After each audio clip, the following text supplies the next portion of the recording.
우리 믿음의 고백 드림으로 말씀 앞에 나가도록 하겠습니다. 하나님 나를 사랑하신다. 하나님 내 인생의 크고 비밀한 계획을 가지고 계신다. 하나님 오늘도 나와 동행하셔서 그 계획을 이루어 주신다. 아멘. 그렇게 될 줄로 믿습니다. 아멘. 예수님은 자신을 포도나무로 또 성도를 가지로 비유를 하셨습니다. 가지가 생존할 수 있는 유일한 근거가 나무에 붙어 있는 것처럼 예수님은 성도가 예수님을 떠나서는 아무것도 할 수 없다, 그렇게 정의를 하셨습니다. 그런 점에서 신앙의 관점에서 우리가 가지고 있는 신앙은 본질적으로 의존이라고 정의할 수 있습니다. 성도는 하나님이 없이 내가 존재할 수 없다는 사실을 인정하는 존재이기 때문입니다. 하나님은 이스라엘을 이 고백 앞에 서게 하기 위해서 40년 동안 광야에 머물게 하셨습니다. 그리고 40년의 세월이 이스라엘에게 주셨던 가장 큰 교훈은 하나님 없으면 그들은 존재할 수 없다는 것입니다. 하나님이 주셔야 먹고 하나님이 보호하셔야 생존할 수 있는 땅이 광야였기 때문입니다. 그리고 이 광야의 고백을 가지고 이스라엘로 하여금 가나안 땅에 들어가서 오직 하나님의 은혜로 살라고 그렇게 명령하십니다. 그런 점에서 신앙이 성숙되어진다는 것은 우리가 생각하는 것처럼 내가 더 강해지고 더 대단한 존재가 되는 것이 아니라 정반대입니다. 신앙이 성숙되어질수록 내가 약하다는 사실을 알고 하나님 없으면 내가 아무것도 할 수 없다는 고백을 가지고 이전보다 더 절대적으로 하나님을 의존하는 사람을 우리는 성숙한 사람이라 그렇게 부릅니다. 오늘 우리는 하나님께서 왜 이스라엘에게 애굽을 떠나서 가나안 땅으로 인도하셨는지를 살펴보면서 하나님에 대한 의존이 신앙의 본질임에 대한 이야기를 좀 해보려고 합니다. 하나님은 애굽에서 400년 동안 포로 생활하고 있던 이스라엘을 출애굽시키셔서 가나안 땅으로 인도하셨습니다. 그런데 우리가 애굽 땅과 가나안 땅이 어떤 땅인지를 알면 하나님의 인도하심이 우리의 상식과 좀 반대라는 사실을 알게 됩니다. 하나님은 두 땅의 특징을 이렇게 설명하십니다. 10절로 11절입니다. 내가 들어가 차지하려 하는 땅은 내가 나온 애굽 땅과 같지 아니하니 거기서는 너희가 파종한 후에 발로 물대기를 채소밭에 댐과 같이 하였거니와 너희가 건너가서 차지할 땅은 산과 골짜기가 있어서 하늘에서 내리는 비를 흡수하는 땅이요. 하나님께서 비교하고 계시는 애굽 땅과 가나안 땅은 근본적으로 다른 땅입니다. 일단 지형적으로 애굽은 평지를 중심으로 하고 있고 이스라엘은 60%의 땅이 산과 골짜기로 구성이 되어 있습니다. 그러하기 때문에 농사의 방식도 다를 수밖에 없습니다. 애굽은 거의 비가 내리지 않기 때문에 풍부한 자원인 나일강을 근거로 하여서 농사를 짓는다면 상대적으로 이스라엘 땅은 절대적으로 비에 의존해서 농사를 짓는 땅입니다. 우리가 본문에서 배워야 될 첫 번째 교훈은 이것입니다. 하나님은 노력을 기반으로 하는 인생으로 우리 인도하시는 것이 아니라 은혜를 기반으로 하는 인생으로 우리를 인도하신다는 것입니다. 애굽의 농업을 설명하는 가장 좋은 편이 본문에 나와 있습니다. 발로 물대기를 한다. 이 발로 물대기를 한다는 것은 수차를 돌려서 수를 통해서 나일강의 물을 자기 밭으로 끌어들인다는 것입니다. 그러니까 이스라엘 땅의 가장 근본은 무엇인가? 사람이 노력하여서 농사를 짓는 땅이라고 그렇게 규정을 할 수 있을 것이고, 상대적으로 이스라엘 땅 앞에서 말씀드린 것처럼 산과 골짜기가 발달되고 상대적으로 강이 발달되어 있지 않습니다. 그러니까 오직 하늘에서 내리는 비로만 농사를 짓습니다. 그 말은 이스라엘 땅은 농사가 은혜로 짓는 땅이라는 것입니다. 그러니까 수고로운 땅은 애굽 땅이고 은혜로 짓는 땅은 가나안 땅입니다. 만약에 제가 지금까지 드린 설명을 다 종합해서 여러분들이 만약에 농사를 지으셔야 한다면 가나안 땅과 애굽 땅 중에 어떤 땅을 선택하시겠습니까? 조금이라도 상식이 있다면 당연히 애굽 땅을 선택하실 것입니다. 왜냐하면 가나안 땅은 안정적이지 않은 땅이기 때문입니다. 농부가 씨앗을 뿌려놓은 다음에 할 수 있는 게 아무것도 없어요. 오직 하늘을 쳐다보고 하나님이 비 내려주실 때까지 기다려야 되는 것이 유일한 가나안 땅의 농경의 법칙이기 때문에 상대적으로 애굽 땅은 조금 수고로울 수 있어요. 수차를 돌려야 되기 때문에. 그런데 계획을 할 수 있습니다. 내가 몇 평을 지을지, 물을 얼마만큼 끄집어 드릴지 내가 계획을 해서 내가 실행을 하면 그만큼 수익을 얻을 수가 있는 땅입니다. 인간적으로 생각을 해보면 훨씬 안정적인 땅이 애굽 땅입니다. 그러면 하나님께서 이스라엘에게 애굽 땅을 떠나게 하실 것이 아니라 애굽 땅을 차지하게 하시는 것이 훨씬 좋을 터인데, 아이러니하게도 하나님은 안정적인 땅인 애굽을 떠나서 불안정해 보이는 모든 것을 하나님께 의존해야 되는 그런 땅인 가나안 땅으로 이스라엘을 데려가셨다는 것입니다. 그렇다면 왜 하나님은 이스라엘에게 애굽 땅이 아닌 가나안 땅으로 가게 하셨느냐는 것입니다. 일단 기본적인 것은 가나안 땅이 좋은 땅이기 때문은 아닙니다. 좋은 땅은 애굽 땅입니다. 그러면 왜 가나안 땅이어야 되는가? 오직 가나안 땅에만 있는 것이 있기 때문입니다. 하나님의 은혜가 거기에 있습니다. 신명기 11장 12절입니다. 내 하나님 여호와께서 돌보아 주시는 땅이라 연초부터 연말까지 내 하나님 여호와의 눈이 항상 그 위에 있느니라. 만약에 이스라엘이 애굽 땅에 있었다면 그들은 하나님 없이도 자신들의 수고와 노력을 얼마든지 살 수 있었을 것입니다. 그런데 가나안 땅은 어떤 땅인가? 하나님이 없으면 아무것도 할 수 없는 땅이고, 그래서 그들은 하나님께 간절할 수밖에 없고, 간절해지면서 누구를 경험하게 되는가? 하나님을 경험하게 된다는 거예요. 그래서 애굽 땅보다 가나안 땅이 더 좋은 땅인 것은 가나안 땅에서만 이스라엘이 하나님을 더 온전히 만날 수 있기 때문에, 우리가 이 말씀의 의미를 좀 더 깊게 이해하려면 성경이 말하는 진짜 복은 무엇인가에 대한 생각을 좀 해볼 필요가 있습니다. 여러분 생각하기에 무엇이 진짜 복일까요?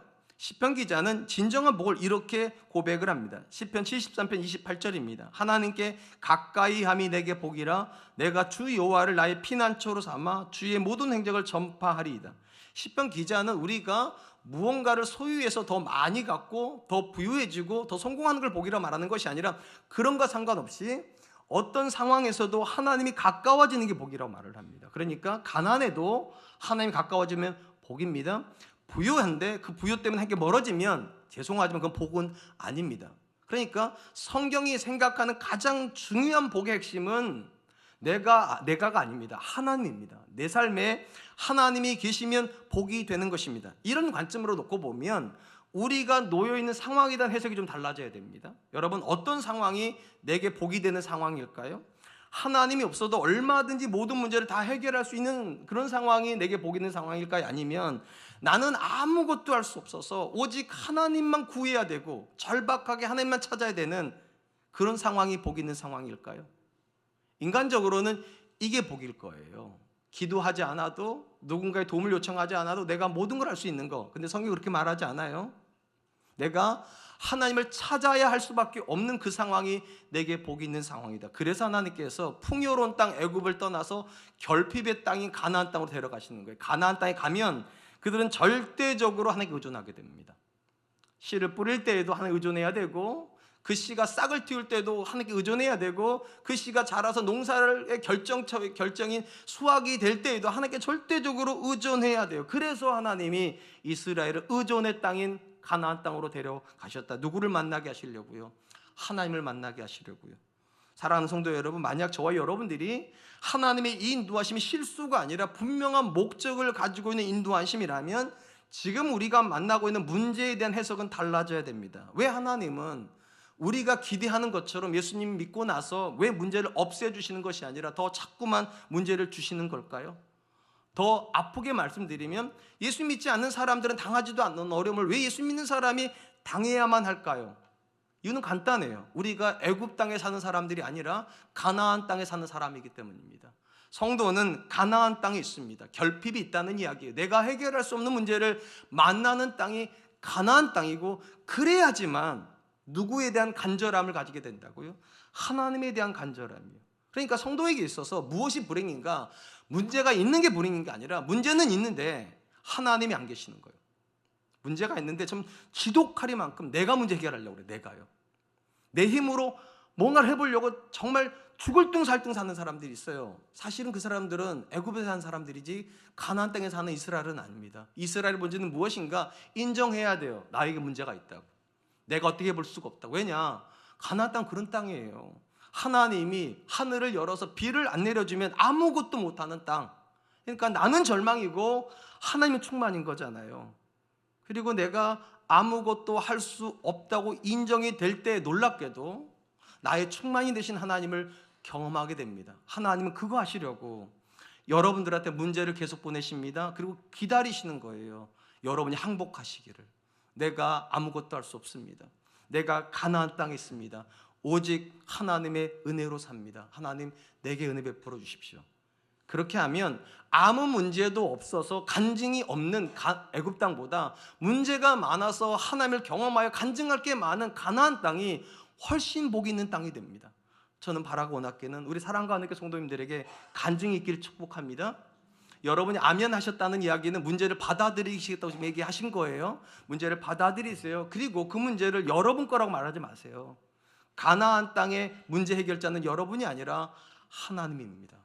그거 하시려고 하나님이 우리를 가나안 땅에 두셨습니다. 전 저와 여러분들이 그 문제를 통하여서 하나님 만날 수 있기를 주님의 이름으로 축복합니다. 한편 하나님은 인간의 수고가 본질이 아니라 하나님의 은혜가 본질인 가나안 땅에 이스라엘 두신 다음에 그들이 살아야 되는 삶에 대해서도 이렇게 말씀을 하십니다. 13절 15절입니다. 내가 오늘 너희에게 명하는 내 명령을 너희가 만일 청종하고 너희 하나님 여호와를 사랑하여 마음을 다하고 뜻을 다하여 섬기면 여호와께서 너희 땅에 이른비 늦은 비를 적당한 때 내리시리니 너희가 곡식과 포도주와 기름을 얻을 것이요 또 가축을 위하여 들에 풀이 나게 하시리니 내가 먹고 배부를 것이니라. 하나님께서 가나안 땅에 이스라엘을 향하게 하신 다음에 그들에게 뭐라고 말씀하십니까? 하나님께 순종하고 전심으로 하나님을 사랑하라고 명령하세요. 그리하면 그들이 그 땅에서 이른 비와 늦은 비를 적당하게 주심으로 가나안 땅이 애굽 땅보다 더 복이 있다는 걸 경험하게 하시고 그들만 먹는 것이 아니라 그들의 가축에게 줄 풀도 하나님께서 주시겠다 그렇게 약속하십니다. 오늘 본문에서 우리가 두 번째 배우는 교훈이 있다면 성경이 말하는 순종은 믿음의 표현이라는 겁니다. 어떤 사람도 의지적으로 순종하는 게 아니라 믿기 때문에 순종합니다. 하나님께서 이스라엘에 주셨던 말씀 중에 가장 이해가 안 되는 말씀이 하나가 있어요. 그들이 400년 동안 있었던 애굽 땅이 아니라 그들이 들어갈 가나안 땅이 젖과 꿀이 흐르는 땅이라는 말씀입니다. 이건 인간의 논리는 절대로 설명이 안 되는 거예요. 왜냐하면 객관적으로는 어디가 젖과 꿀이 흐르는가? 애굽 땅이요. 어디가 척박한 땅인가? 가나안 땅이요. 근데 하나님께서 이 척박한 땅 가나안 땅이 젖과 꿀이 흐르는 땅이 되는데 전제는 딱 하나예요. 하나님이 이곳에서 이스라엘과 함께 하시면 거기에 이른 비와 늦은 비가 내리고 그러면 이 땅에서 주시는 모든 복이 애굽의 복보다 넘치게 된다. 이것이 기본 전제고 이 전제가 그들에게 믿어진다면 그들은 뭐 하게 된다는 겁니까? 순종하게 된다는 겁니다. 그리고 순종하면 그들은 뭐를 경험하게 됩니까? 이른 비와 늦은 비를 적당할 때 주시는 하나님의 돌보심을 경험하게 된다. 우리 성경에 나오는 이른 비는 10월달과 11월달에 내리는 비입니다. 이때가 어떤 때인가? 온 대지가 척박하게 말라있는 때, 그러니까 건기의 최절정입니다. 그때 비가 내리면 대지가 촉촉하게 적셔지고 그때부터 이스라엘은 파종을 합니다. 그러니까 우리는 봄에 파종을 하지만 이스라엘은 가을에 파종을 합니다. 그리고 늦은 비는 3, 4월에 내리는 비고 이때는 이제 추수 바로 직전에 곡물이 자라야 되기 때문에 양분을 필요로 할 때 그때 내리는 비입니다. 그래서 은혜의 단비가 이때 내리는데 이 두 가지에 의해서 이스라엘 땅은 풍성한 결실을 얻는다. 사실은 이스라엘은 건기와 우기가 뚜렷하기 때문에 비 자체가 굉장히 중요한 땅이에요. 근데 모든 비가 다 좋은 비는 아닙니다. 그래서 본문에 이렇게 되어 있어요. 이른 비와 늦은 비를 적당한 때 하나님께서 주신다 그렇게 말을 해요. 이게 무슨 말인가 하면 비가 너무 일찍 와버려도 경작을 할 수가 없어요. 그렇기 때문에 경작해야 될 때 비가 와야 파종을 할 수 있습니다. 그리고 비가 너무 늦게 오면 추수 때 비가 오는 일이 벌어집니다. 그러면 추수가 다 망치게 됩니다. 그러니까 이른 비를 주시고 늦은 비를 주시는 것도 은혜인데 적당할 때 주시는 은혜가 가장 큰 은혜입니다. 이 부분을 가장 강조해서 보여주는 표현이 하나가 있어요. 잠언에 보니까 이런 비유가 나옵니다. 잠언 26장 1절입니다. 미련한 자에게는 영해가 적당하지 아니하니 마치 여름에 눈 오는 것과 추수 때에 비 오는 것과 같으니라. 무슨 말인가 하면 솔로몬이 이렇게 말해요. 미련한 사람, 그러니까 하나님을 부정하는 사람이 성공하는 것은 적당하지 않다고. 왜냐하면 이것은 무엇의 비유가 되는가? 한여름에 눈이 오는 것 같다. 여러분, 이스라엘은 건기가 가장 뚜렷할 때가 여름이에요. 이 펄펄 끓는 여름에 눈이 오면 효과가 있을까 없을까요? 내리면 바로 녹아버리니까 아무런 의미가 없다는. 그러니까 미련한 자가 성공해봐야 삽시간 없어진다. 그런 의미를 가지고 있고 또 뭐에 비유하는가? 추수 때 비가 오는 것 같다. 그러니까 늦은 비가 너무 늦게 와버린 것 같다는 거예요. 쉽게 말을 하면 너무 일찍 성공을 하면 그 미련한 사람은 그 물질을 못 지킨다는 거예요. 그래서 다 잃어버리기 때문에 적당할 때 오는 게 좋은데 그것이 마치 무엇의 비유가 되는가? 적당할 때 비가 안 오는 게 그 무슨가? 추수 때 비가 오면 농사를 망치는 것과 같다. 그러니까 이스라엘에게 있어서 비도 중요하지만 그것보다 더 중요한 건 하나님이 들여다보시면서 적당한 때 비를 주시는 거예요. 근데 놀랍게도 이스라엘이 하나님의 약속을 믿고 믿음으로 순종하고 하나님을 사랑하면 하나님이 쳐다보고 계시다가 필요한 이른 비를, 필요한 늦은 비를 적당할 때 정확하게 주심으로 뭐를 경험하게 하시는가? 하나님이 나를 아시는구나, 하나님이 우리를 돌보시는구나, 이거를 경험하게 하신다는 것입니다. 본문에서 우리가 분명히 알 수 있는 것이 하나가 있습니다. 가나안 땅은 오직 은혜로 사는 땅이라는 것입니다. 이게 왜 중요한가? 가나안 땅에서 묻는 질문 중에 가장 어리석은 질문이 하나가 있기 때문입니다. 내가 얼마나 유능한가? 이거는 가나안 땅에서 가장 미련한 질문이에요. 왜냐하면 가나안 땅은 유무능이 하나도 의미가 없어요. 오직 가나안 땅의 진짜 중요한 질문은 하나님의 은혜가 내게 있는가예요. 유무능에 대한 질문은 어디서 하는 질문인가? 애굽에서 하는 질문, 애굽에서요. 사람이 노력하고 수고하는 지역에서는요, 유능한 사람은 더 성공합니다. 그러지 않겠어요? 수차를 좀 더 개발을 잘하고 수차를 전자동으로 만들어놔서 집에서 수치 하나 벌리면 나가지도 않아도 되는 전자동 시스템, 이런 거는 애굽에 있는 거예요. 애굽에 있는 사람들은 무엇을 물어야 되는가? 어떻게 하면 더 유능해질 수 있을까? 어떻게 하면 내가 더 실력 있는 사람이 될 수 있을까? 그건 애굽에서 묻는 질문이고, 가나안의 질문은 은혜가 핵심이기 때문에 어떻게 하면 내가 하나님의 은혜 안에 머무를 수 있을까? 과연 지금 내 삶에 하나님의 은혜는 있는가? 이걸 물어야 된다는 거예요. 그리고 이 은혜를 결정하는 것이 무엇이다? 믿음입니다. 어떤 믿음이에요? 하나님이 반드시 이른 비와 늦은 비를 적당할 때 주신다. 이 믿음의 고백이 있으면 이 믿음이 우리를 어떻게 만든다는 거? 순종하게 만들고, 순종하면 반드시 경험하게 된다는 거예요. 하나님이 이른 비를 주시는구나, 하나님이 늦은 비를 주시는구나. 그런 점에서 여러분, 이스라엘을 고백하는 믿음의 본질은 무엇입니까? 하나님의 은혜가 없으면 내가 살 수 없고, 하나님이 반드시 은혜 주신다는 이 확신이요, 그게 있어야 이스라엘은 순종하게 되고 그 사람만 경험하는 것이 있어요. 하나님이 나를 아시는구나, 기가 막히게 나를 아시는구나, 내가 필요한 때 하나님이 이른 비를, 내가 정말 마지막 절박한 순간에 하나님께 정확하게 늦은 비를 주신다는 걸 그 사람만 경험하게 된다는 것입니다. 이런 이스라엘의 전체적인 신앙의 모습을 가장 비유적으로 잘 설명한 사람이 누구인가? 그게 다윗입니다.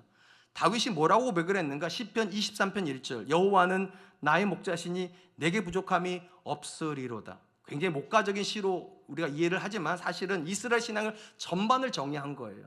다윗은 가나안 땅에서 나고 자라서 왕이 된 사람입니다. 그는 목동 시절을 지냈습니다. 그러면서 그가 이스라엘의 신앙을 뭐라고 표현을 하는가? 하나님이 목자가 되시고 이스라엘이 양이 되는 것, 이것이 신앙이라는 거예요.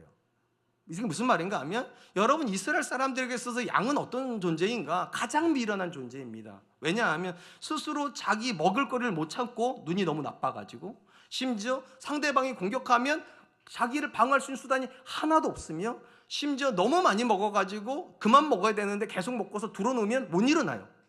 그래서 가스가 차서 죽어요. 그러니까 자기가 자기를 전혀 어떻게 컨트롤하지 못하는 가장 미련한 존재가 양이에요. 그러면 이 양은 행복할 수 없어야 되잖아요. 가장 미련하니까.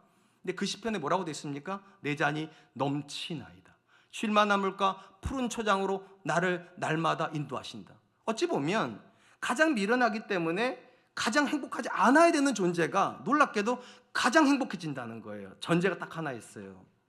그 양에게 목자가 있기 때문에.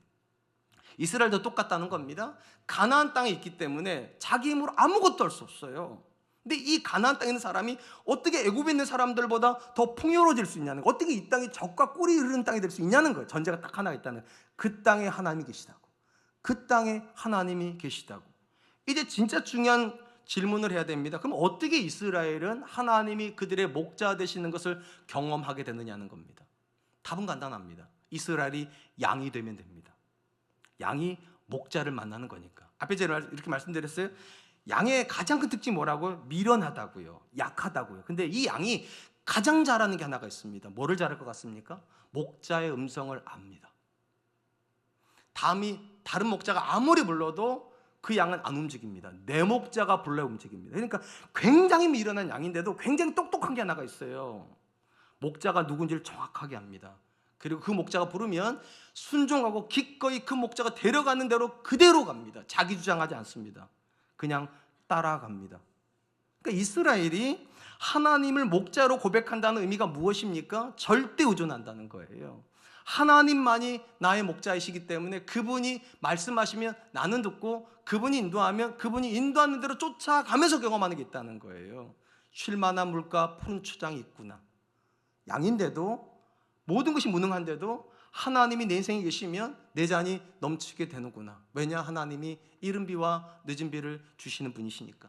이 자리에 계신 분들 중에 분명히 자기 자신을 밀어나고 비참하고 그리고 소망이 없다고 느끼는 분들도 계실지 모르겠어요. 근데 그건 하나도 중요하지 않아요. 진짜 중요한 건 여러분 삶에 목자가 계시면 된다는 거예요. 그럼 목자가 계시다는 걸 어떻게 확인할 수 있습니까? 내가 양이 되면 돼요. 내 목자가 누구인지 분명하게 하고 그 목자가 부르면 움직이시면 되는 거예요. 가라고 하면 가세요. 멈추라고 그러면 멈추세요. 내려놓으라고 하면 내려놓으세요. 그러면서 경험하는 게 하나님의 은혜인 거예요. 가나안 땅은 그런 땅입니다. 애굽은 내 주장하는 땅이에요. 내가 하고 싶은 거 하고 내 실력대로 사는 거고. 근데 하나님은 우리를 어떻게 인도하셨다고요? 애굽에서 가나안 땅으로. 목자가 인도하는 대로 쫓아가면서 하나님께 순종하는 것이 내게 복이 된다는 걸 경험하는 땅. 전 저와 여러분들이 양이 될 수 있기를 주님의 이름으로 축복합니다. 사랑하는 성도 여러분, 신앙의 여정에 들어오면서도 여전히 기도가 안 바뀌는 분들이 있습니다. 예수 믿으면서도 모든 기도가 자기에게 집중되는 분들이 있어요. 이런 식으로 기도하죠. 하나님, 내가 조금 더 유능해지게 해주십시오. 하나님, 내가 조금 더 높이 올라가게 해주십시오. 내가 조금 더 성공하게 해주십시오. 여러분, 이런 기도는요, 오늘 본문의 관점과 정반대의 기도입니다. 왜냐하면 내가 중심인 기도는 어디 사는 기도인가? 애굽에 사는 기도예요. 다른 사람들도 다 나일강에 물을 끄잡아 내릴 테니까 내가 좀 더 많이 끄잡아 당겨야 되지 않겠어요? 다른 사람들도 다 그 나일강을 근거로 해서 농사를 지니까 내가 조금 더 많이 수확을 얻어야 되지 않겠어요? 그러니까 나일강에 있는 사람들은 더 유능해지기를 위해서 기도하는 것이고 더 많이 얻기를 위해서 기도하는 것이고 자기가 어떻게 해서든 더 성공하기 위해서 기도하는 거예요. 내가. 근데 우리가 애굽 땅이 아니라 가나안 땅에 있다. 우리 기도는 절대적으로 하나님 중심이어야 돼요. 이렇게 기도해야 돼요. 하나님, 내가 하나님께 더 집중하게 해주십시오. 내가 하나님의 인도하심에 더 민감하게 해주십시오. 내가 하나님이 부르실 때 철저하게 순종하는 사람 되게 해주십시오. 왜냐? 가나안 땅은 내가 사는 땅이 아니라니까요. 하나님이 나를 인도해 주셔야 되는 땅이기 때문에 우리의 기도는 철저하게 하나님께 집중되어 있어야 돼요. 그러니까 여러분이 여러분 자녀를 위해서 기도해 주실 때도요, 여러분의 자녀를 위해서 기도하시는 거 아니에요. 하나님을 위해서 기도해야 돼요. 하나님, 내 자녀가 하나님께 철저하게 순종하는 자녀 되게 해주십시오. 아무리 세상적으로 공부를 잘하고 유능하더라도 하나님 앞에만 오면 철저하게 겸손한 사람 되게 해주시고 그 누구보다 하나님께 순종하는 자녀 되게 해주십시오. 그것이 여러분 자녀들 공부 잘하게 해달라, 성공하게 해달라, 높아지게 해달라 기도보다 훨씬 힘 있는 기도입니다. 왜냐? 우리는 가나안 땅에 살아요. 가나안 땅에서는요, 내가 무엇을 하는가는 하나도 중요하지 않아요. 하나님이 우리에게 이른 비와 늦은 비를 주시는 게 중요해요. 그러니까 하나님께 기도해야 돼요. 하나님, 내가 주의 눈에 기쁜 사람 되기를 원합니다. 내가 주님을 기쁘시게 하는 사람 되기를 원합니다. 하나님, 내 뜻을 쳐서 복종시켜서 하나님께 순종하는 사람 되기를 원합니다. 기도가 그렇게 드려지는 순간부터 우리의 삶은 달라질 겁니다. 왜냐? 하나님이 이른 비를 주실 거니까. 하나님이 늦은 비를 주실 거니까. 그러니까 기도가 안 바뀌면 은혜가 없습니다. 다시 부탁드립니다. 나 중심적 기도하지 마세요.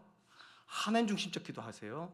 하나님께 내가 합한 사람 되게 해달라고, 은혜가 내 위에 머물 수 있는 그런 사람 되게 해달라고, 그렇게 기도할 수 있기를 주님의 이름으로 축복합니다. 마지막으로 하나님은 가나안 땅에서 하나님께서 이스라엘에게 은혜를 주실 때 그들에게 조심해야 될 부분에 대해서 이렇게 경고를 하십니다. 16절 17절입니다. 너희는 스스로 삼가 두렵건대 마음에 미혹하여 돌이켜 다른 신들을 섬기며 그것에게 절함으로 여호와께서 너희에게 진노하사 하늘을 닫아 비를 내리지 아니하여 땅에 소산을 내지 않게 하심으로 너희가 여호와께서 주신 아름다운 땅에서 속히 멸망할까 하노라. 하나님께서 이스라엘을 가나안 땅으로 인도하신 이유는 딱 하나로 말씀드려요. 오직 은혜로 살라고. 그리고 하나님께서 그들에게 은혜를 주실 거에 대한 믿음의 고백을 가지고 그들이 순종을 하면 경험하는 게 있단 말씀이었어요. 이른 비와 늦은 비. 자, 이른 비와 늦은 비를 경험하게 되면 애굽 땅보다 가나안 땅이 더 풍성한 땅이 된다 말씀드렸어요. 이들이 이제 부유하게 될 거예요. 그때 위험이 찾아올 거라는 거. 거기 보면 나니까 미혹이 된다는 표현이 납니다. 미혹하여 너희가 우상 숭배하지 않을까 조심하라고. 오늘 본문에서 우리가 세 번째로 배우는 교훈은 신앙은 애굽의 삶의 방식을 동경하면서 타락하게 된다는 겁니다. 가나안 땅에 있으면서 애굽의 삶의 방식을 동경하면서부터 이스라엘은 타락했고 성도도 타락하게 됩니다. 우리가 알다시피 이스라엘이 가나안 땅을 정복할 때 가장 앞에 누가 서 있었습니까? 여호수아가 서 있었습니다. 그리고 이스라엘 출애굽 2세대가 가나안 땅에 들어가서 했던 모든 행동의 절정이 무엇인가? 그게 여리고성 전투에 나옵니다. 여러분 여리고성 전투는 무엇이었습니까? 아무것도 안 한 거 이스라엘은요. 하나님께서 뭐라고 그러십니까? 그냥 하루에 한 바퀴씩 돌으라고. 하루에 한 바퀴씩. 첫째 날도 한 바퀴, 둘째 날도 한 바퀴, 6일 동안 계속 돌아요. 여러분 생각해요. 전쟁을 해야 되는데 계속 돌기만 해요. 그러면 여러분 생각 어떤 생각이 들겠어요? 돌겠네 이런 생각이 들겠죠. 아니 뭐 벽이라도 밀으라고 하고 아니면 창이라도 좀 찔러보라고 해야 내가 납득이 돼서 할 텐데 하나님 뭐라고 말씀하시는가? 그냥 돌으라고. 그럼 마지막 날 7바퀴 돌고 나팔 불고 외치라고. 그거밖에 너희가 할 것이 없다고. 이게 상식적으로 저같이 논리적인 사람은 이게 말이 안 되는 거예요. 근데 놀랍게도 여호수아 세대는 철저하게 순종합니다. 논리적으로 안 맞는 거대도 철저하게 순종합니다. 그랬더니 어떻게 되는가? 철저하게 순종하는 곳에 은혜가 임하기 시작합니다. 성벽이 무너집니다. 저들의 무기가 아무 소용이 없습니다. 하나님이 무너뜨리니까 혼비백산도 도망치는 것 외에는 그들이 하는 일이 아무것도 없습니다. 그렇게 해서 이스라엘이 가나안 땅을 정복한 거예요. 이스라엘은 철저하게 순종해서 철저한 은혜를 경험합니다.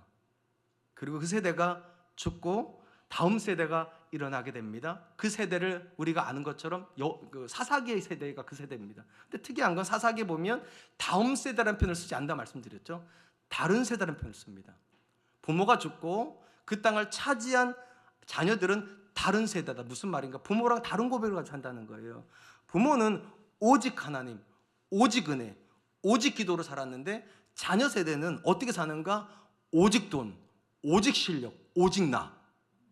다른 세대예요.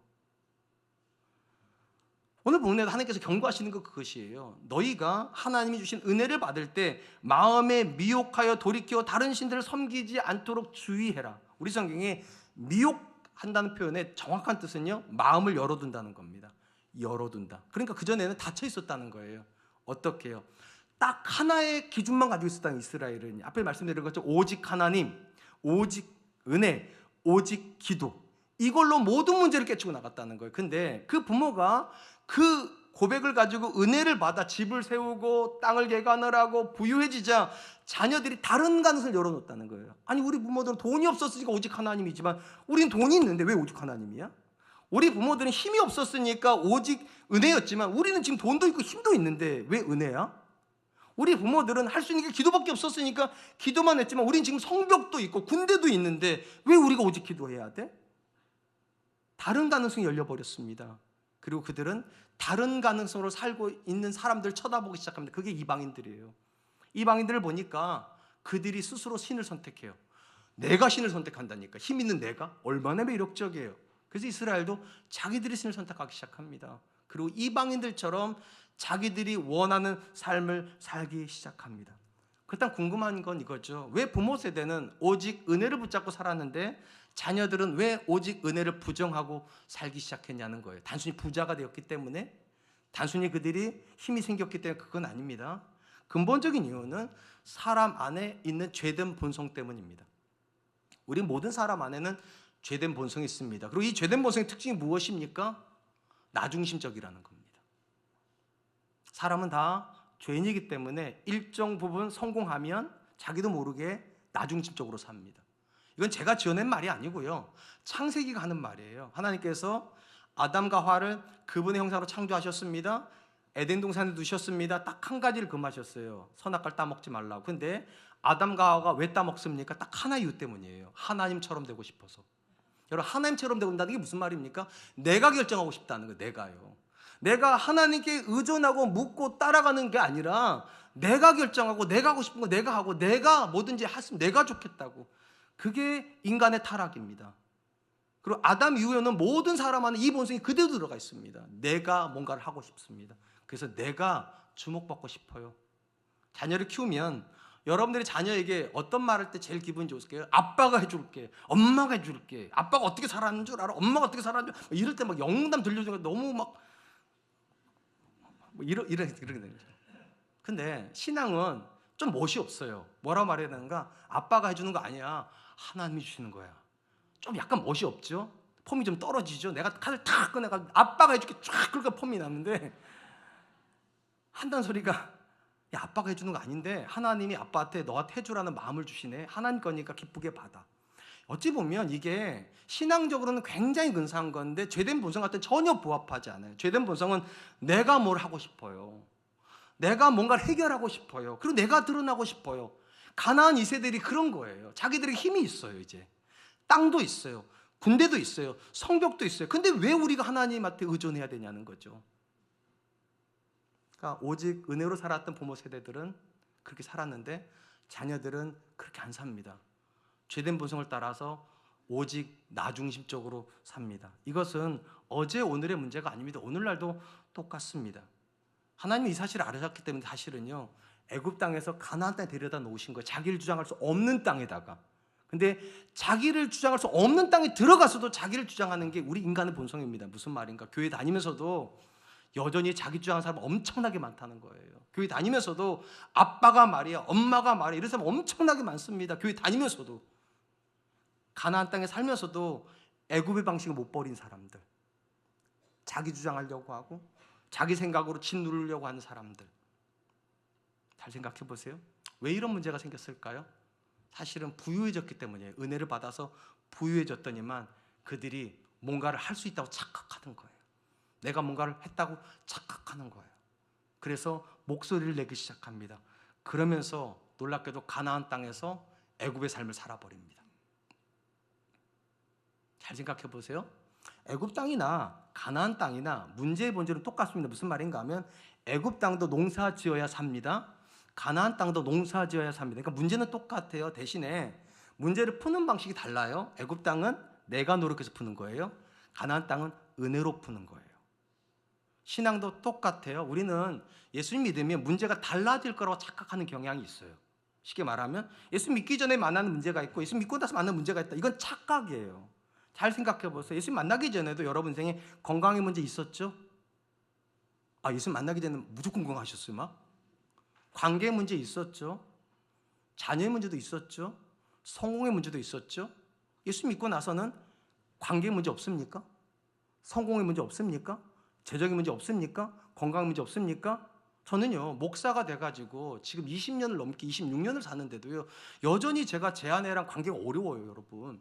그렇다고 여러분 이혼할 건 아니니까 걱정하지는 마세요. 참 제가 느끼는 게 뭐냐면 왜 예수님 믿는데도 문제의 본질이 안 달라질까? 왜 이렇게 안 맞을까? 왜 이렇게 자녀하고 소통은 어려울까? 참 신기하죠? 예수님 만나기 이전에는 그럴 수 있다니까요. 내가 예수님 몰랐으니까, 하나님 몰랐으니까 그렇게 사는 건 맞는데 하나님을 믿는데 왜 여전히 관계는 어렵지? 하나님 믿는데 왜 여전히 건강은 어렵지? 하나님 믿는데 왜 재정적인 문제는 끊임없이 일어나지? 이유는 간단해야 되니까요. 문제는 똑같으니까. 애굽에서도 농사 지어야 되고 가나안에서도 농사 지어야 돼요. 대신에 농사 짓는 방법이 다르다고 말씀드렸잖아요. 애굽은 노력으로 짓고 가나안 땅은 은혜로 지어요. 그러니까 똑같은 문제가 있다고 이상한 건 아니에요. 건강의 문제가 있어요. 자녀 문제가 있어요. 재정의 문제가 있어요. 관계의 문제가 있어요. 그전에는 내가 해결하려고 그랬어요.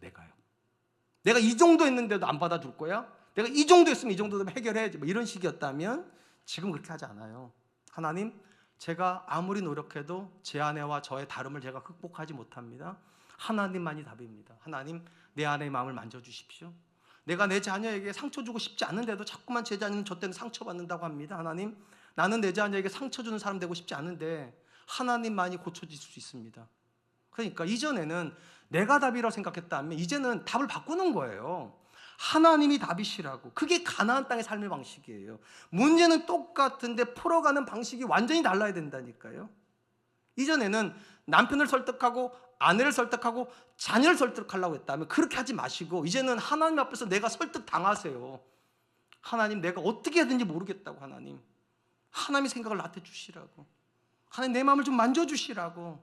그래서 내가 내 자녀를 받아들일 수 있도록, 내가 내 배우자를 받아들일 수 있도록, 지금 이 상황에서 원망하지 않고 하나님의 손길을 받아들일 수 있도록.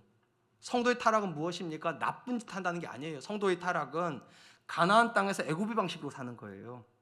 교회는 다니면서도 여전히 계속 지적만 합니다. 남편이 문제다, 아내가 문제다, 그 사람이 문제다, 그 상황이 문제다. 그건 애굽의 방식이에요. 가나안의 방식은 하나님, 모든 상황이 뒤죽박죽입니다. 그리고 내가 못 풉니다. 하나님, 이걸 풀 수 있는 분은 하나님밖에 없습니다. 제가 그 사람에 대한 원망이 일어납니다. 하나님, 근데 저는 원망하고 싶지 않습니다. 제가 내 배우자에 대해서 짜증나는 마음이 있습니다. 근데 난 짜증내고 싶지 않습니다. 근데 내가 못합니다. 하나님이 해주세요. 그러면서 경험하는 것이 있다니까요. 하나님이 목자 되어주시는구나. 하나님께서 순간순간 내 감정을 다스려 주시는구나. 이전에 없었던 말들이 내 안에 차오른다니까요. 그래서 내가 이렇게 말할 수도 있었구나. 그렇게 말했더니만 제 아내가 저도 이러더라고. 오늘 표현 좋았다고. 오, 참 놀랍죠? 그전 같은 화를 냈을 텐데 오늘은 그 표현 참 좋다고. 그런 기적이 일어난다니까. 내 안에 그런 표현이 없었는데 우리 아들들이 어느 순간부터 아빠가 변했다고 말하는 거, 사실 변한 게 아니에요, 여러분. 문제를 푸는 방식이 바뀐 것뿐이에요. 애굽은 내가 푸는 거예요. 가나안 땅은 하나님 푸시는 거고, 중요한 거 문제는 똑같다. 예수 믿어도 안 믿어도 문제는 똑같다. 그러니까 다른 문제 받을 거 생각하지 마세요. 똑같은 문제를 다르게 풀으라고. 대신에 조심하세요. 실력이 좀 생기실 때가 있을 거예요. 건강해지시고 부자가 되시고 유명해지시고 그때가 진짜 위험해요. 내가 무언가를 할 수 있다고 생각하는 시점이니까. 그때 미혹되지 마세요. 다른 가능 없어요. 다른 가능성 없어요. 가나안 땅은요, 오직 하나님, 오직 은혜, 오직 기도로 사는 땅이에요. 지금도 제가 정말로 마음으로 존경하는 분이 있어요. 이분은 제가 아는 분들 중에 가장 부자예요. 압도적으로 부자예요. 근데 이분이 새벽 예배를 가장 많이 나오세요. 이분이 가장 많이 성경 공부를 하세요. 이분이 가장 열정적으로 신앙생활을 하세요. 저한테는 그게 미스테리예요. 우리 교회 분은 아니에요, 여러분. 그러니까 누군가 착각할 필요 없다는 얘기예요. 제가 아는 범위 안에 있는 분이에요. 저는 그게 이해가 안 돼서 젊을 때, 아니 저렇게 부자인데 뭐 그렇게 기도할 제목이 많을까? 얼마든지 돈으로 자녀 키울 수도 있을 텐데, 얼마든지 대부분 문제를 해결할 수 있을 텐데 왜 그렇게 성공하는데, 왜 그렇게 부자가 되는데, 왜 그렇게 빌딩은 막 올라가는데 저렇게 새벽 예배 나와서 간절히 기도할까? 제가 목회를 해보니까 알겠더라고요. 성공해도 여전히 가나안 땅에 사는 게 성도니까. 하나님이 후 불면 다 날아간다고 아니까. 그 모든 것이 하나님의 은혜인 걸 안다면 성공할수록 더 절박해야 돼요. 우리는 여전히 가나안 땅에 사니까. 그래 이렇게 고백해야 된다니까요. 오직 하나님의 은혜입니다. 오직 하나님입니다. 오직 기도입니다. 사랑하는 성도 여러분, 죄된 본성은 저와 여러분 안에 다 있습니다. 그리고 이 죄된 본성은 우리가 연약할 때는 거의 기승을 안 부려요. 근데 내가 뭔가 좀 실력이 생기는 것 같고 부유해지고 우리가 뭔가를 이뤘다 싶을 때쯤 되면 고개를 확 듭니다. 여호수아 세대 때는 그런 일 없어요. 근데 자녀 세대가 되니까 뭔가가 있는 것 같으니까 그때부터 다른 가능성을 열어버려요. 오직 나, 오직 실력, 오직 돈. 그럼 타락하는 거예요. 여러분 기억하세요. 우리는 가나안 땅에 삽니다. 애굽 땅에 살지 않습니다. 가나안 땅의 본질은 하나님입니다. 하나님이 은혜 주셔야 삽니다. 부자가 돼도, 자녀가 잘 돼도, 심지어 여러분이 하는 모든 일이 잘 돼도 이 원칙은 바뀌지 않습니다. 하나님이셔야 돼요. 은혜여야만 해요. 기도여야만 해요. 아멘 안 하면 계속 할 거예요. 그러므로 여러분, 전 우리 사랑과 은혜 성도님들 안에서도요, 부자가 되면 될수록 더 간절한 분들이 나왔으면 좋겠습니다. 자녀가 잘 되면 잘 될수록 더 하나님께 매달린 분들 나오셨으면 좋겠습니다. 심지어 내 의가 차고 넘칠 만큼 내가 성공해도 하나님 앞에 나와서 하나님 내가 아닙니다, 하나님의 은혜입니다 라고 말하는 그런 분들이 나오실 수 있기를 주님의 이름으로 축복합니다. 이제 말씀을 맺겠습니다. 오늘 우리는 하나님께서 애굽 땅에서 가나안 땅으로 이스라엘 인도하신 이유에 대해서 살펴보면서 크게 세 가지 교훈을 살펴보았습니다. 첫 번째, 하나님은 우리에게 노력과 수고가 본질인 인생이 아니라 은혜가 본질인 인생으로 인도하신다는 것입니다. 그렇기 때문에 우리에게 진짜 중요한 건 내가 얼마나 노력했느냐, 내가 얼마나 열심히 사는가, 내가 얼마나 실력이 하나 중요하지 않아요. 진짜 중요한 건 내가 얼마나 하나님 은혜에 간절한가. 두 번째, 하나님이 우리에게 주시는 고백은 이것입니다. 순종은 믿음의 표현이라는 것입니다. 내가 하나님께서 이른 비와 늦은 비를 주실 거라고 믿는다면 그 사람은 기꺼이 하나님께 순종하고 결국 경험하게 될 거라는 거예요. 하나님이 이른 비로 나를 축복하시는구나, 늦은 비로 축복하시는구나. 마지막 세 번째, 신앙은 언제 타락합니까? 내가 가나안 땅에 있다는 사실을 망각할 때요. 아무리 성공해도, 아무리 부자가 되고, 아무리 일이 잘 돼도 가나안 땅의 본질은 오직 하나님입니다. 오직 은혜입니다. 오직 기도입니다. 이게 망각이 되면 타락합니다. 저와 여러분들이 잘 되든 못 되든 성공하든 성공하지 못하든 형통하든 불형통하든 간 상관없이 오직 하나님, 오직 은혜, 오직 기도, 그렇게 살 수 있기를 주님의 이름으로 축복합니다. 이 시간 주신 말씀을 기억하면서 세 가지를 위해서 기도하죠. 첫 번째, 하나님, 노력이 기반인 인생이 아니라 은혜가 기반인 인생을 살게 하여 주시고 매 순간 내가 하나님의 은혜에 간절한 사람 되게 하여 주십시오. 두 번째, 하나님, 나에게 믿음을 더하여 주시옵소서. 하나님이 나를 돌보신 분이라 이 믿음의 고백을 따라 철저하게 순종하여 이른 비와 늦은 비를 적당한 때 주신 하나님의 은혜를 경험하는 사람 되게 하여 주시옵소서. 마지막 세 번째, 내가 어느 순간에 있든지 간에 가나안 땅에 살고 있다는 사실을 인식하게 하여 주시고 오직 하나님, 오직 은혜, 오직 기도를 붙잡고 사는 사람 되게 하여 주시옵소서. 우리 같이 한 번만 기도합니다. 기도하겠습니다. 사랑이 많으시오.